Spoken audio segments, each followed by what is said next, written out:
Em 13 de maio de 1831, na fazenda Santo Antônio do Recôncavo, Bahia, 87 convidados presenciaram o jantar de bodas de prata do casal Tavares Bittencourt. O prato principal, anunciado como leito à assada com especiarias, foi servido com pompa.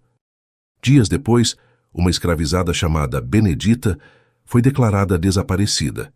Nenhuma investigação oficial foi aberta. Os registros da propriedade mostram que Benedita, 19 anos, estava listada como mucama pessoal da Sinhá, até 12 de maio de 1831. No dia seguinte, seu nome foi riscado com tinta preta espessa. Testemunhas relataram que Dona Joaquina Tavares, a anfitriã das bodas, passou meses planejando cada detalhe da celebração. Documentos preservados no arquivo da Santa Casa de Misericórdia da Bahia revelam que 3 escravizadas fugiram da fazenda uma semana após o evento, alegando ter visto o inferno na cozinha grande.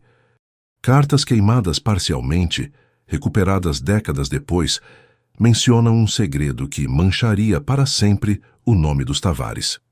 Se você está assistindo agora, deixe nos comentários de onde você é e que horas são aí. Queremos saber até onde essas histórias esquecidas estão chegando. E se ainda não é inscrito, este é o momento. Casos como este foram sistematicamente apagados dos registros oficiais. A família Tavares Bittencourt representava o que havia de mais respeitável na sociedade baiana do início do século XIX. Manuel Augusto Tavares, português nascido em 1781 no Porto, chegou ao Brasil em 1803, com cartas de recomendação de comerciantes lisboetas influentes.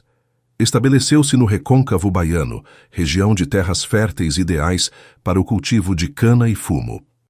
Em 1806, Manuel casou-se com Joaquina Maria da Conceição Bittencourt, filha de fazendeiros estabelecidos desde o século anterior.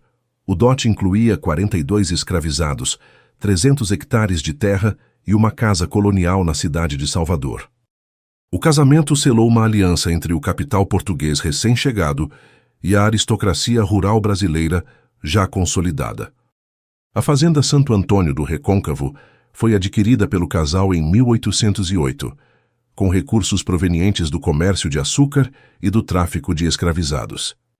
Registros da alfândega de Salvador indicam que Manuel Tavares tinha participação em pelo menos 3 navios negreiros que faziam a rota África-Brasil entre 1810 e 1825. O casal teve 6 filhos, todos educados em colégios religiosos de Salvador. 3 dos filhos homens seguiram carreira militar ou eclesiástica. As filhas casaram-se com membros da elite local, reforçando a rede de influência dos Tavares.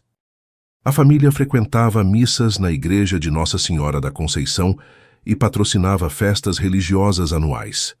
Em 1820, Manuel Tavares foi nomeado capitão da Guarda Nacional, título que lhe conferia autoridade militar e política na região.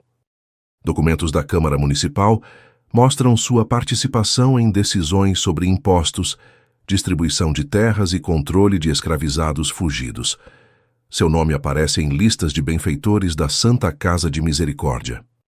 Joaquina Tavares era conhecida por sua devoção religiosa e por organizar saraus culturais frequentados pela elite baiana. Cartas de contemporâneos a descrevem como mulher de rígida moral e exemplar conduta cristã. Ela supervisionava pessoalmente as escravizadas domésticas, exigindo obediência absoluta e punindo com severidade qualquer desvio de comportamento. A propriedade dos Tavares possuía, em 1830, cerca de 180 escravizados divididos entre trabalho na lavoura, engenho, casa grande e oficinas. Os registros de compra e venda mostram que Manuel adquiria preferencialmente homens jovens para o trabalho pesado e mulheres para serviços domésticos. A taxa de mortalidade entre os escravizados da fazenda era de aproximadamente 12% ao ano. Livros de contabilidade preservados indicam lucros consideráveis. Entre 1815 e 1830, a fazenda Santo Antônio produziu média de 300 caixas de açúcar e 150 arrobas de fumo por ano. O patrimônio líquido dos Tavares era estimado em 80 contos de réis, valor que os colocava entre as 20 famílias mais ricas da província. Visitantes elogiavam a organização da propriedade. Um viajante francês que esteve na fazenda em 1828 registrou em seu diário: "Tudo funciona com precisão militar, desde o toque da sineta às 5 da manhã até o recolhimento às 8 da noite. A disciplina rigorosa era vista como modelo de administração eficiente.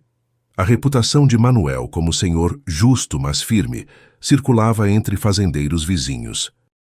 Ele defendia publicamente que a escravidão era instituição necessária e sagrada, apoiada pela Igreja e pela coroa. Em reuniões da Câmara, argumentava contra qualquer lei que limitasse o poder dos senhores sobre seus escravizados. Joaquina mantinha sob seu controle direto cerca de 15 escravizadas domésticas. Elas trabalhavam na limpeza, cozinha, costura, cuidado das crianças e acompanhamento pessoal. Entre essas mulheres estava Benedita, adquirida em 1822, quando tinha aproximadamente 10 anos. Registros mostram que ela foi comprada de um comerciante de Salvador por 300 mil réis. Benedita cresceu dentro da Casa Grande, aprendendo ofícios domésticos refinados. Aos 16 anos, em 1828, foi designada como mucama pessoal de Dona Joaquina, posição que exigia proximidade constante com a sinhá. Ela acompanhava a senhora em todas as atividades, desde o despertar até o recolhimento noturno, dormindo em um quarto anexo ao casal. A vida social dos Tavares incluía receber autoridades, padres e fazendeiros vizinhos. As celebrações religiosas na fazenda eram eventos elaborados com missas campais, distribuição de esmolas controladas e apresentações musicais. A família ostentava sua riqueza através de prataria, porcelanas importadas, móveis de jacarandá e vestimentas europeias. Em 1830, Manuel Tavares completou 25 anos de casamento. A celebração das bodas de prata era aguardada com expectativa pela sociedade local. Joaquina planejou o evento durante meses, enviando convites manuscritos para famílias de toda a província. A festa seria a demonstração definitiva do prestígio e da prosperidade dos Tavares Bittencourt. Os preparativos mobilizaram dezenas de escravizados. Durante semanas, a Casa Grande passou por reformas. Móveis foram encomendados de Salvador, tecidos finos importados da Europa, baixelas de prata polidas, jardins replantados. O cardápio foi planejado com rigor: peixes frescos, aves, carnes bovinas, doces conventuais, vinhos portugueses e franceses. A fazenda funcionava como pequeno reino autossuficiente. Manuel exercia poder absoluto sobre centenas de vidas. Joaquina administrava o cotidiano doméstico com mão de ferro. Juntos, representavam o ápice da hierarquia social escravocrata. Nada em sua reputação pública sugeria as trevas que estavam prestes a emergir das sombras cuidadosamente mantidas. Entre 1828 e 1830, pequenas anomalias começaram a surgir nos registros da fazenda Santo Antônio. O livro de controle de escravizados mostra que 3 mulheres jovens foram transferidas repentinamente para trabalho na lavoura, longe da Casa Grande. Não há justificativa escrita para essas mudanças abruptas de função. Uma delas, chamada Rosa, tinha sido mucama pessoal antes de ser enviada ao canavial em agosto de 1828. Seu nome aparece posteriormente em um registro de fuga em novembro do mesmo ano. Ela foi recapturada e vendida para um fazendeiro do interior em janeiro de 1829. O documento de venda menciona insubordinação grave, sem detalhes adicionais. Escravizadas que trabalhavam na cozinha da Casa Grande começaram a relatar desaparecimentos noturnos de Benedita. Segundo fragmentos de testemunhos coletados décadas depois por um padre abolicionista, Benedita frequentemente era chamada à biblioteca ou aos aposentos particulares de Manuel Tavares após o jantar, quando Dona Joaquina já havia se recolhido. Padre Anselmo Ferreira, confessor da família entre 1825 e 1832, mantinha um diário pessoal descoberto nos arquivos da Diocese de Salvador em 1923. Em uma entrada de março de 1829, ele escreve: "Grande aflição no confessionário.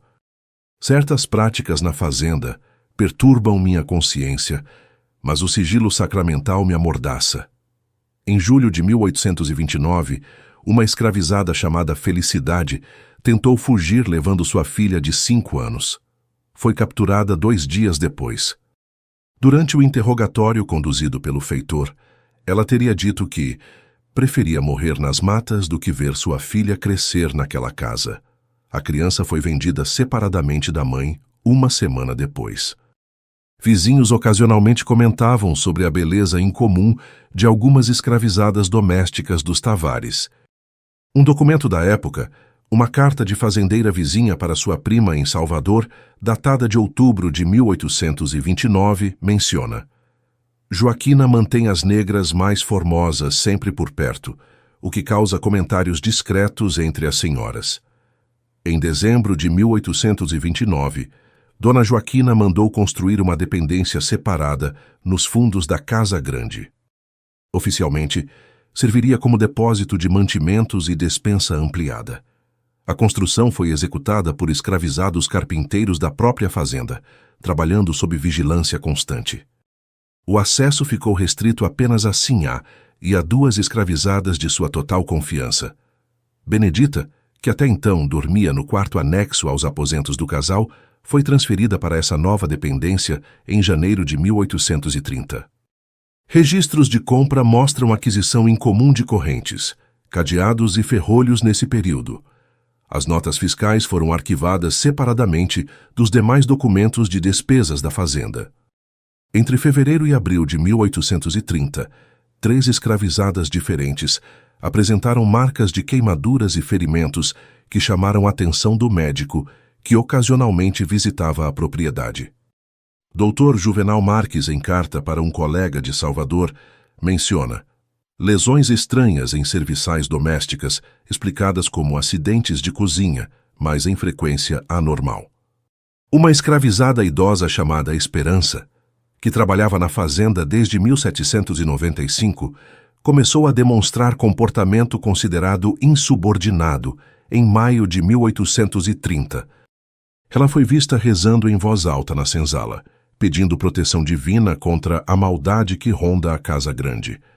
Foi punida com 3 dias no tronco e posteriormente transferida para trabalho no engenho. Em junho de 1830, Manuel Tavares adquiriu um lote de 6 jovens escravizadas diretamente de um navio negreiro recém-chegado da África. Todas tinham entre 14 e 18 anos. O preço pago foi superior ao valor de mercado habitual. Elas foram imediatamente levadas para a Casa Grande, recebendo tratamento diferenciado. Roupas melhores, alimentação superior, nenhum trabalho pesado. Joaquina começou a apresentar mudanças comportamentais notadas por pessoas próximas. Uma prima que a visitou em julho de 1830 escreveu: "Encontrei Joaquina estranhamente calada e observadora. Seus olhos seguem constantemente as serviçais, especialmente uma mucama jovem e bonita. Há algo perturbador em seu semblante." Benedita tentou fugir em agosto de 1830. Foi capturada no mesmo dia, a menos de 5 quilômetros da fazenda. O castigo aplicado não consta dos registros oficiais, mas uma anotação no livro de controle indica correção especial aplicada pela Sinhá em 15 de agosto. Benedita não tentou fugir novamente. Em setembro de 1830, o padre Anselmo recusou-se a continuar como confessor da família. Em carta ao bispo alegou: "Razões de consciência que não posso expor sem violar o sigilo sacramental." Foi substituído por padre mais jovem e menos experiente, que não questionava as práticas dos senhores locais. Escravizadas da cozinha relataram posteriormente que Joaquina passou a supervisionar pessoalmente a preparação de todas as refeições servidas a Benedita a partir de outubro de 1830. A mucama comia apenas o que a Sinhá pessoalmente lhe entregava. Joaquina também controlava cada movimento de Benedita. nunca permitindo que ficasse sozinha. Em novembro de 1830, durante uma festa religiosa na fazenda, uma escravizada chamada Justina teve colapso nervoso súbito. Aos gritos acusou: "Os senhores de pecado mortal que ofende os céus." Foi imediatamente contida, amordaçada e trancada. No dia seguinte, foi vendida para um comerciante de escravizados do Recife. Ninguém mais a viu. Manuel Tavares passou a fazer viagens mais frequentes a Salvador entre novembro de 1830 e fevereiro de 1831. Documentos da alfândega mostram sua presença na cidade pelo menos 8 vezes nesse período. Oficialmente, tratava de negócios comerciais. Testemunhas afirmam que ele visitava prostíbulos e hospedarias, comportamento que contrastava com sua imagem pública de homem devoto. Joaquina, enquanto isso, intensificou os preparativos para as bodas de prata. Enviou convites em dezembro de 1830. Contratou músicos, encomendou vestidos, mandou reformar a capela da fazenda. Planejou cada detalhe com obsessão minuciosa. Conhecidos comentavam que ela parecia determinada a realizar a celebração mais memorável da província. Em março de 1831, Benedita foi vista por última vez em público durante uma missa na capela da fazenda. Testemunhas descrevem-na como visivelmente emagrecida, com olhar apagado e movimentos lentos. Ela permaneceu todo o tempo ao lado de Joaquina, que segurava seu braço com firmeza. Após a missa, retornou à dependência nos fundos da Casa Grande. Entre março e maio de 1831, a movimentação na cozinha intensificou-se. Dona Joaquina supervisionava pessoalmente a preparação de conservas, defumados e assados para a festa. Ordenou a construção de um forno especial de barro nos fundos da propriedade, isolado das demais instalações. Apenas ela e 2 escravizadas específicas tinham acesso ao local. Em 10 de maio de 1831, 3 dias antes das bodas, Benedita foi vista pela última vez por outras escravizadas. Ela estava sendo conduzida por Joaquina e 2 ajudantes em direção à dependência dos fundos. Usava um vestido branco limpo, tinha os cabelos penteados e parecia resignada. Uma testemunha relatou anos depois: ela caminhava como quem vai para o próprio enterro. Os sinais de que algo profundamente errado acontecia na fazenda Santo Antônio estavam presentes havia anos. Mas em uma sociedade que naturalizava a crueldade da escravidão, onde senhores tinham poder absoluto sobre a vida e morte de seus escravizados, ninguém investigou. A respeitabilidade pública dos Tavares Bittencourt funcionava como escudo impenetrável contra qualquer suspeita. A festa de bodas de prata dos Tavares Bittencourt aconteceu em 13 de maio de 1831, uma quinta-feira ensolarada. Registros preservados listam 87 convidados: fazendeiros, comerciantes, autoridades militares, funcionários da Câmara Municipal, padres e suas respectivas famílias. A celebração começou às 3 da tarde com missa solene na capela da fazenda. Padre Lourenço Almeida, que conduziu a cerimônia, escreveu em carta posterior: a celebração foi pomposa, mas havia algo incômodo no ar. Dona Joaquina sorria de modo estranho, quase triunfante. Manuel parecia inquieto, bebia mais vinho do que o apropriado. Senti presença de pecado não confessado. Após a missa, os convidados foram conduzidos ao salão principal da Casa Grande, decorado com flores, velas, tecidos finos e prataria polida. Músicos tocavam modinhas e lundos. Escravizadas circulavam servindo doces, licores e vinhos importados. A atmosfera era de celebração ostensiva da riqueza e do prestígio da família. O jantar foi servido às 6 da tarde. A mesa principal, montada com toalhas de linho branco, acomodava os anfitriões e convidados mais importantes. Mesas secundárias ocupavam o salão ampliado. O cardápio incluía peixes grelhados, aves assadas, arroz de forno, farofas finas, legumes em conserva, pães de trigo, queijos importados e doces conventuais. O prato principal foi anunciado às 7h30 da tarde. Dona Joaquina levantou-se e com voz clara declarou aos presentes: Para esta ocasião especial, preparei pessoalmente o prato de maior honra, leitoa assada com especiarias raras, ervas aromáticas e molho secreto de família. Que todos apreciem este trabalho de meses. 4 escravizados carregaram uma travessa prateada enorme, coberta por redoma também de prata. Depositaram-na no centro da mesa principal, sob aplausos dos convidados. Joaquina, com sorriso enigmático, retirou pessoalmente a redoma. O aroma intenso de cravo, canela, pimenta e ervas dominou o ambiente.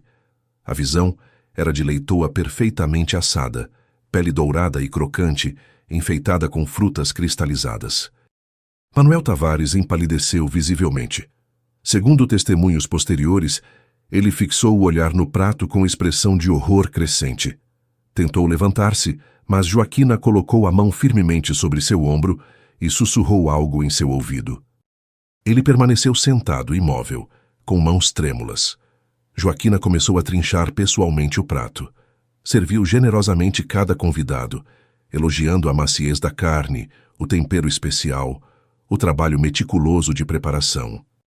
Todos comeram, elogiaram a qualidade excepcional, comentaram sobre o sabor incomum e extraordinário. Manuel não tocou em sua porção, alegando indisposição estomacal. A festa prosseguiu até meia-noite. Houve música, dança, mais vinho, sobremesas elaboradas. Os convidados partiram elogiando a hospitalidade dos anfitriões e a qualidade inesquecível do jantar. Muitos comentaram que nunca haviam provado carne tão macia e saborosa. Levaram para casa pedaços embrulhados como presente da anfitriã. No dia seguinte, 14 de maio, Manuel Tavares tentou deixar a fazenda alegando urgência em Salvador. Joaquina impediu-o fisicamente, trancando os portões da propriedade e ordenando aos feitores que ninguém saísse sem sua autorização expressa. Uma discussão violenta aconteceu nos aposentos do casal, ouvida por escravizadas domésticas que mantiveram silêncio por medo. Em 15 de maio, o feitor principal registrou o desaparecimento de Benedita. A anotação menciona apenas que a mucama ausentou-se sem permissão e seria procurada. Nenhuma busca efetiva foi organizada. Joaquina declarou aos demais escravizados que Benedita havia sido vendida para fazendeiro do interior e que seu nome não deveria mais ser mencionado. 3 escravizadas da cozinha, chamadas Vitória, Clemência e Josefa, fugiram juntas na madrugada de 20 de maio. Foram recapturadas em 27 de maio perto da vila de Cachoeira. Durante o interrogatório realizado por autoridade local, elas permaneceram em silêncio absoluto, recusando-se a explicar o motivo da fuga. Joaquina comprou-as de volta e as vendeu imediatamente para comerciante do Maranhão. Manuel Tavares apresentou deterioração mental progressiva. Documentos médicos de junho de 1831 descrevem melancolia profunda, recusa alimentar, pesadelos constantes e discurso incoerente. Ele repetia frases como "não sabia que ela sabia" e "fui alimentado pelo próprio pecado". O médico diagnosticou perturbação nervosa de causa desconhecida. Em julho de 1831, uma das escravizadas que havia servido na festa das bodas, chamada Lucrécia, teve surto durante missa na fazenda. Ela gritou: "Comemos carne humana, a Sinhá nos fez comer carne batizada". Foi contida imediatamente e trancada. No dia seguinte, amanheceu morta em sua cela. O registro oficial menciona suicídio por enforcamento. Padre Lourenço Almeida visitou a fazenda em agosto de 1831, buscando compreender os rumores perturbadores que circulavam discretamente.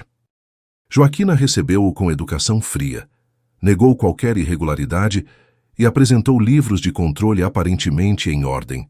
O padre saiu sem respostas, mas perturbado pela atmosfera opressiva da propriedade.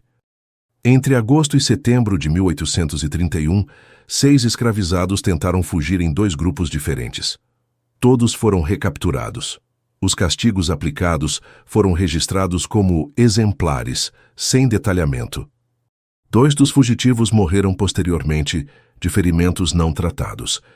O clima de terror na fazenda intensificou-se drasticamente. Um visitante inesperado chegou à fazenda em outubro de 1831. Primo distante de Manuel, comerciante do Rio de Janeiro chamado Antônio Tavares. Ele permaneceu 3 dias e partiu abruptamente, sem despedidas. Em carta para parente em Portugal, datada de novembro de 1831, ele escreve: Encontrei meu primo Manuel reduzido à sombra humana e Joaquina transformada em criatura de olhar gélido. Algo terrível aconteceu naquela casa, mas ninguém ousa falar. Manuel Tavares tentou suicídio em dezembro de 1831, ingerindo grande quantidade de láudano. Foi descoberto a tempo por um escravizado e sobreviveu. Joaquina mandou remover todos os venenos e medicamentos dos aposentos do marido. Ele ficou sob vigilância constante, praticamente prisioneiro na própria casa. Em janeiro de 1832, 3 famílias vizinhas deixaram de visitar os Tavares. O isolamento social do casal intensificou-se. Convites para festas eram educadamente recusados. A reputação da família começou a declinar de forma inexplicável. Comentários discretos circulavam nos salões de Salvador sobre estranhezas na fazenda Santo Antônio. Padre Anselmo Ferreira, o antigo confessor que havia se afastado, recebeu em março de 1832 a visita de uma das escravizadas que fugiram e foram vendidas para o Maranhão. Ela havia escapado novamente e, antes de tentar chegar ao quilombo, buscou o padre. Em confissão registrada em seu diário pessoal, ela revelou: Benedita era amante forçada do senhor desde os 14 anos. A sinhá descobriu no final de 1830. Engravidou dele 2 vezes. Ambas perderam as crianças por remédios que a sinhá dava. A sinhá planejou vingança demorada. Benedita foi mantida presa, alimentada forçadamente, como animal para abate. Na véspera das bodas, foi morta na dependência dos fundos. A sinhá e 2 de nós preparamos o corpo como se fosse porco. Benedita foi temperada, assada e servida aos convidados. O senhor comeu sua própria concubina sem saber até a sinhá revelar depois. Padre Anselmo ficou paralisado pelo horror da revelação. Consultou os superiores eclesiásticos sobre como proceder. A diocese orientou silêncio absoluto, argumentando que acusar família influente, com base em testemunho de escravizada fugitiva, seria impossível juridicamente. A Igreja temia escândalo que manchasse sua reputação e a dos fiéis poderosos. O padre passou dias em oração e tormento moral. Finalmente, em abril de 1832, tentou confrontar Joaquina pessoalmente. Ela recebeu-o com frieza cortante, negou tudo categoricamente e ameaçou acusá-lo de calúnia caso divulgasse fantasias de negras fujões. Padre Anselmo abandonou a paróquia e se recolheu a mosteiro no interior, onde morreu em 1835. As 2 escravizadas que haviam auxiliado Joaquina na preparação do corpo foram encontradas mortas em circunstâncias suspeitas em maio de 1832. Uma morreu por febre repentina, outra por queda acidental de telhado. Ambas foram enterradas rapidamente, sem autópsia. Joaquina intensificou o controle sobre os escravizados restantes através de terror sistemático. Manuel Tavares morreu em julho de 1832, oficialmente por colapso do coração. Tinha 51 anos. Não deixou testamento. Joaquina herdou integralmente a propriedade. O enterro foi discreto, com poucos presentes. Em seu delírio final, Manuel teria repetido: Ela me fez comer, ela me fez comer. Joaquina assumiu o controle total da fazenda, administrando-a com eficiência brutal até sua morte em 1847. Ela nunca mais organizou festas, raramente recebia visitas, permaneceu isolada socialmente. Os escravizados da propriedade viviam sob regime de terror absoluto. A taxa de mortalidade aumentou para 18% ao ano. O forno especial construído nos fundos da Casa Grande foi demolido por ordem de Joaquina em agosto de 1832. A dependência onde Benedita ficou presa também foi destruída completamente. Todos os materiais foram queimados e enterrados. O local foi coberto com terra e plantado com arbustos espinhosos, criando barreira física contra qualquer acesso. Entre 1832 e 1847, mais de 40 escravizados tentaram fugir da fazenda Santo Antônio. A maioria foi recapturada e punida com severidade extrema. Alguns conseguiram chegar a quilombos e relataram histórias fragmentadas sobre a sinhá que matou a mucama e serviu aos convidados. Esses relatos foram considerados invenções de fugitivos. Documentos preservados mostram que Joaquina vendeu mais de 60 escravizados entre 1832 e 1835, renovando quase completamente a população cativa da fazenda. Ela buscava eliminar todas as testemunhas do período das bodas de prata. Os novos escravizados vinham de outras regiões, sem conhecimento do passado da propriedade. A história foi transmitida oralmente entre comunidades quilombolas e descendentes de escravizados durante gerações. Variações diferentes circulavam, algumas mais exageradas, outras mais contidas. O núcleo permanecia constante. Uma esposa vingativa, que descobriu a exploração sexual sistemática praticada por seu marido e transformou a amante escravizada em prato servido ao marido e à sociedade que normalizava essas práticas. Joaquina Maria da Conceição Bittencourt Tavares morreu em 19 de março de 1847, aos 61 anos. O atestado de óbito registra causas naturais relacionadas à idade avançada. Ela foi enterrada na igreja de Nossa Senhora da Conceição, em Salvador, ao lado de Manuel. O funeral teve presença reduzida. Apenas 3 dos 6 filhos compareceram, junto com meia dúzia de conhecidos distantes. O testamento de Joaquina, lavrado em cartório de Salvador em janeiro de 1847, distribuiu a fazenda Santo Antônio e demais bens entre os herdeiros.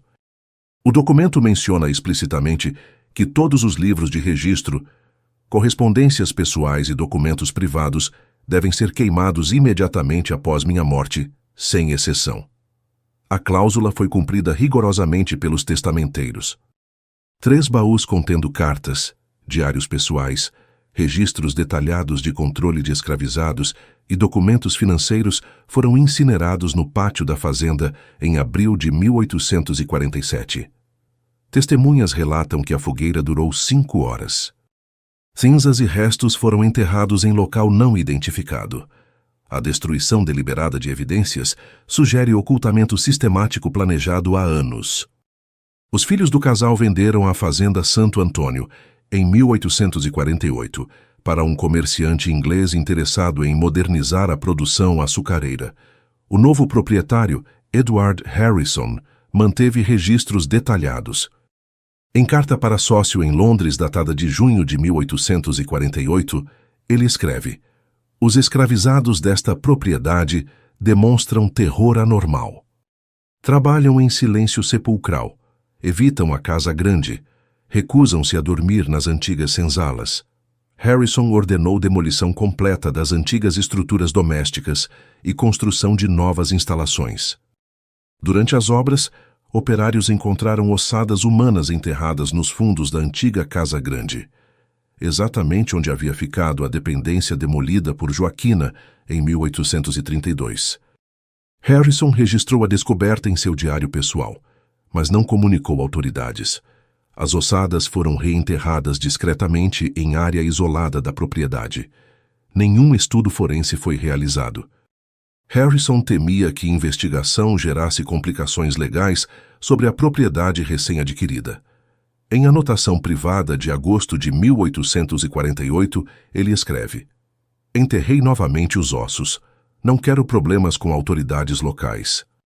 Este país tem segredos que é melhor não desenterrar." Entre os escravizados mais antigos, que permaneceram na fazenda após a venda, circulava a versão oral do que havia acontecido em 1831. Um homem idoso chamado Tomás, que trabalhava na propriedade desde 1825, relatou a história para filhos e netos. Essa versão foi transmitida através de gerações até chegar a descendentes livres no século XX. A narrativa oral preservada enfatiza elementos que os registros escritos jamais mencionariam. Benedita era chamada aos aposentos de Manuel desde os 14 anos. Engravidou dele aos 16 e perdeu a criança após Joaquina forçá-la a tomar chás abortivos. Engravidou novamente aos 18, perdeu o segundo filho da mesma forma. Joaquina descobriu a relação em outubro de 1830 ao interceptar carta que Manuel escrevia para amigo confidente. A carta interceptada, segundo a tradição oral, continha confissões explícitas de Manuel sobre sua paixão obsessiva por Benedita. Ele descrevia sentimentos que ultrapassavam exploração sexual comum entre senhores e escravizadas. Joaquina leu palavras de afeto, promessas secretas, descrições íntimas. A humilhação foi agravada pela percepção de que o marido nutria por uma escravizada sentimentos que nunca demonstrara pela esposa legítima. A vingança foi planejada durante 7 meses com frieza calculada. Joaquina isolou Benedita completamente, impedindo qualquer contato com Manuel. Alimentou-a forçadamente com dieta específica destinada a deixar a carne mais macia. Manteve-a presa na dependência construída especialmente para esse propósito. Supervisou pessoalmente cada etapa da preparação psicológica e física da vítima. Benedita sabia o que estava por vir, segundo relatos preservados. Teria chorado, implorado, rezado constantemente. Joaquina visitava-a diariamente, descrevendo em detalhes o plano de vingança. A tortura psicológica era parte integral do castigo. A sinhá queria que Benedita morresse sabendo exatamente qual seria seu destino após a morte. Na noite de 12 de maio de 1831, véspera das bodas, Benedita foi morta. A tradição oral não especifica o método utilizado, protegendo ouvintes de detalhes excessivamente perturbadores. 2 escravizadas de total confiança de Joaquina auxiliaram no processo subsequente: preparação do corpo, seguindo técnicas de abate animal, tempero elaborado destinado a disfarçar características da carne, cozimento lento durante horas. O corpo foi tratado como leitoa. Joaquina supervisionou pessoalmente cada etapa, garantindo que a preparação fosse perfeita. O prato precisava ser convincente, saboroso, memorável. A vingança dependia de que os convidados comessem com prazer, elogiassem a qualidade, pedissem receita. Manuel precisava ver a sociedade inteira consumindo aquela a quem ele havia chamado de meu único amor verdadeiro na carta interceptada. Durante o jantar, Joaquina observou cada mordida, cada elogio, cada pedido de mais. Observou especialmente Manuel, que reconheceu imediatamente o que estava sendo servido ao ver marcas específicas no corpo preparado. Ele identificou uma cicatriz pequena no ombro, resultado de queimadura acidental quando Benedita tinha 15 anos.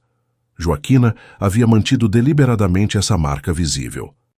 Após o jantar, quando os convidados dançavam, Joaquina levou Manuel até os aposentos privados. Ali, segundo tradição oral preservada, ela revelou detalhadamente tudo: como havia descoberto, quanto tempo planejara, cada etapa da execução. Descreveu como havia mantido Benedita viva e consciente até o último momento, como a escravizada havia chorado seu nome, como havia implorado por misericórdia que nunca veio. Joaquina teria dito: "Você devorou sua puta negra." Encheu a barriga com a carne que preferia à minha. A sociedade inteira comeu com você. Todos elogiaram. Vão lembrar desta noite pelo resto da vida como a melhor festa que já participaram. E você jamais poderá contar a ninguém sem destruir nosso nome e condenar nossa família à infâmia eterna. Manuel compreendeu a armadilha perfeita. Revelar o crime significaria expor sua própria transgressão moral e social.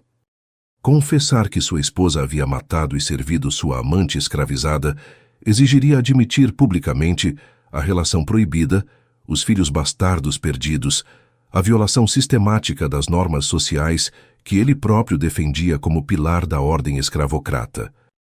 O silêncio foi imposto não por medo de Joaquina, mas por impossibilidade estrutural de falar. A sociedade escravista não possuía linguagem nem mecanismos legais para processar esse tipo de crime. Como acusar uma senhora branca de assassinar uma escravizada que legalmente era propriedade dela? Como chamar de assassinato o que tecnicamente era destruição de bem material?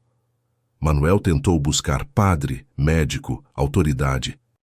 Todos recusaram o envolvimento. O padre Anselmo explicou que mesmo com confissão detalhada, nenhum tribunal processaria Joaquina.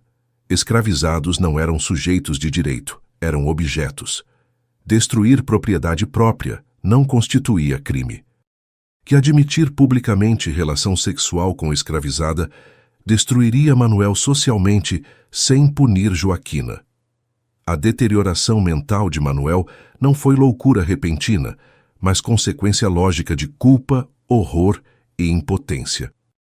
Ele reviveu diariamente o jantar, sentiu novamente o sabor, lembrou os elogios que fizera à qualidade da carne.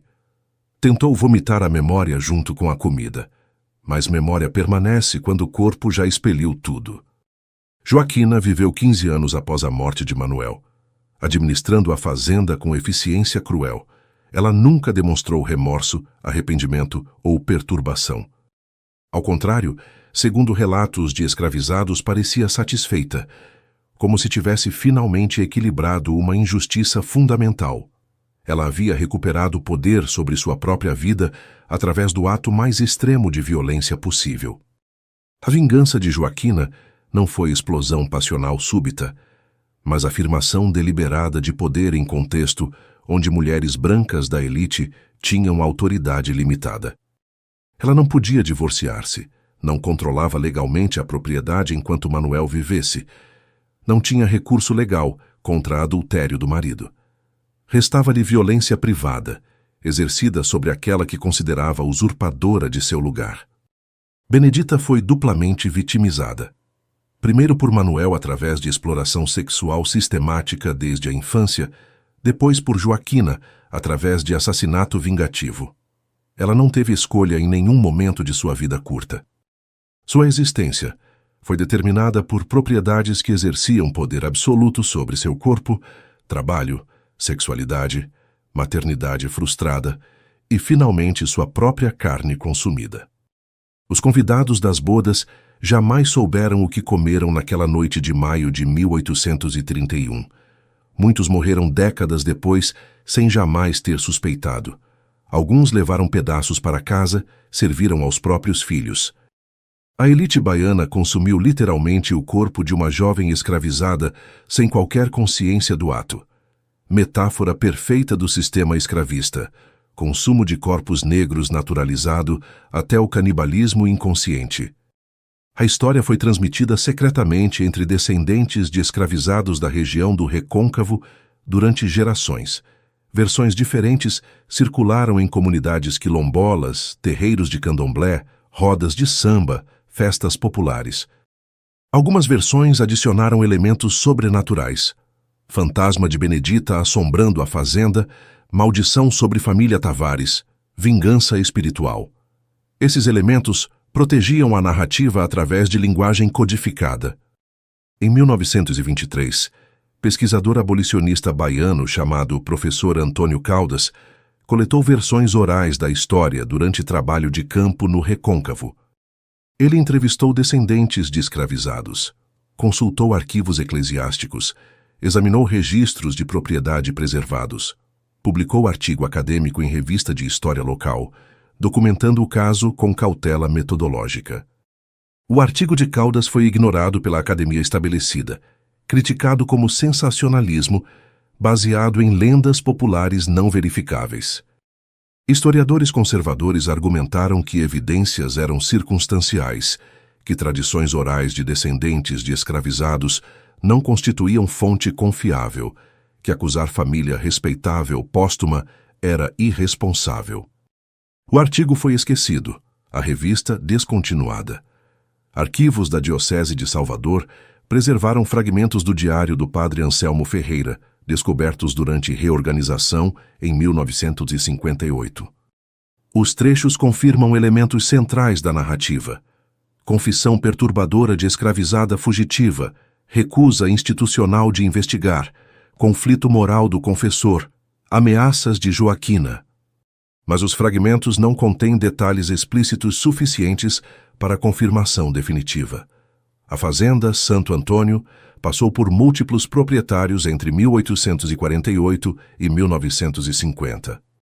Foi subdividida, partes vendidas separadamente, transformada em propriedades menores. A casa grande construída por Harrison foi abandonada em 1920, caiu em ruínas progressivas. Em 1962, últimos vestígios das estruturas coloniais foram demolidos completamente. Hoje o local é ocupado por plantações industriais de eucalipto. Nenhuma placa histórica marca o local. Nenhum memorial honra Benedita, ou as centenas de outros escravizados que trabalharam e morreram ali. A história não é ensinada em escolas locais, não consta de guias turísticos da região, não aparece em museus. O silêncio que Joaquina impôs em 1831 continua operando quase 2 séculos depois. Descendentes da família Tavares Bittencourt, espalhados pelo Brasil e Portugal, desconhecem completamente essa história. O sobrenome é comum. As gerações se multiplicaram. Conexões genealógicas se perderam. Muitos descendem tanto de senhores quanto de escravizados, fruto de séculos de violência sexual sistêmica. Mas não sabem, porque histórias foram deliberadamente apagadas. Benedita não teve túmulo, lápide, registro de morte, certidão, documentação. Ela simplesmente desapareceu dos registros oficiais em maio de 1831, como milhões de outros escravizados, cujas vidas e mortes foram consideradas irrelevantes para a preservação histórica. Sua existência é conhecida apenas através de tradição oral e fragmentos documentais indiretos. O horror deste caso não reside apenas no ato de violência extrema cometido por Joaquina. Reside na estrutura social que tornou tal ato possível, na impunidade garantida pelo sistema legal escravista, no silenciamento institucional mantido pela Igreja, Estado e sociedade, na continuidade desse silenciamento através de gerações posteriores que preferem esquecer. A escravidão não foi apenas exploração econômica de mão de obra. Foi sistema de controle total sobre corpos, sexualidades, maternidades, afetos, identidades. Foi violência normalizada em escala industrial durante séculos. Foi criação de categoria de seres humanos legalmente definidos como não humanos, disponíveis para qualquer uso pelos proprietários, incluindo consumo literal. Histórias como a de Benedita foram sistematicamente apagadas, porque revelam verdades insuportáveis sobre fundações da sociedade brasileira. Revelam que ancestrais respeitáveis das elites atuais cometeram atrocidades cotidianas. Revelam que riqueza acumulada tem origem em violência extrema. Revelam que silêncios do presente protegem privilégios herdados de crimes do passado. Quantas outras Beneditas existiram? Quantas outras histórias foram apagadas, queimadas, silenciadas, esquecidas? Quantos outros crimes permanecem ocultos em arquivos destruídos, tradições orais fragmentadas, memórias coletivas traumatizadas? As perguntas não têm respostas, porque evidências foram deliberadamente eliminadas por perpetradores e seus herdeiros. O legado de 1831 não está apenas no passado. Está nas desigualdades raciais estruturais do presente, na pobreza concentrada em populações descendentes de escravizados, no racismo institucional que opera através de sistemas jurídicos, educacionais, econômicos. Está na recusa coletiva de confrontar verdades históricas, na romantização do período colonial, no silenciamento contínuo de vozes que insistem em lembrar. A história de Benedita não oferece redenção, justiça ou fechamento. Não há final reconfortante. Ela permanece morta, consumida, esquecida pela história oficial. Joaquina nunca foi punida. Manuel morreu em tormento auto-infligido, mas isso não ressuscita vítima nem repara injustiça. Os convidados jamais souberam. A sociedade seguiu em frente sem reflexão. Permanece apenas registro fragmentado em tradições orais de comunidades marginalizadas, em documentos esparsos de arquivos eclesiásticos, em silêncios eloquentes dos registros oficiais. Permanece como testemunho de que horror absoluto foi rotina durante séculos de escravidão. Permanece como lembrete de que a amnésia coletiva sobre esses horrores é escolha política, não inevitabilidade histórica. A Fazenda Santo Antônio do Recôncavo não existe mais. A família Tavares Bittencourt se dispersou. Os 87 convidados morreram há quase 2 séculos. Mas a estrutura que tornou possível o crime de maio de 1831 deixou descendentes. Racismo estrutural, desigualdade econômica herdada, silenciamento institucional de verdades incômodas, privilégios transmitidos através de gerações sem questionamento de origem. Benedita tinha 19 anos quando foi assassinada e servida em banquete. Seu nome completo, linhagem, origem, família, idioma materno, crenças, sonhos, foram apagados pelo sistema escravista antes mesmo de sua morte. Ela existe nos registros apenas como Benedita Mucama, 19 anos, propriedade de Manuel Augusto Tavares. Sua humanidade foi negada em vida e após a morte. Esta história não foi contada durante 192 anos, por escolha coletiva de sociedade que prefere narrativas confortáveis sobre o passado. Foi preservada apenas através de memória coletiva de comunidades descendentes de escravizados, que insistem em lembrar quando estruturas dominantes preferem esquecer. O silêncio não é neutro, é mecanismo de manutenção de poder. Se esta história te impactou, se você ficou até o final, é porque sente que essas verdades ocultas também precisam ser expostas. Então, deixe sua avaliação nos comentários. De 0 a 10, como você avaliaria esta história? E aproveite para se inscrever no canal. Há muitos outros casos que o mundo tentou esquecer, mas nós insistimos em lembrar.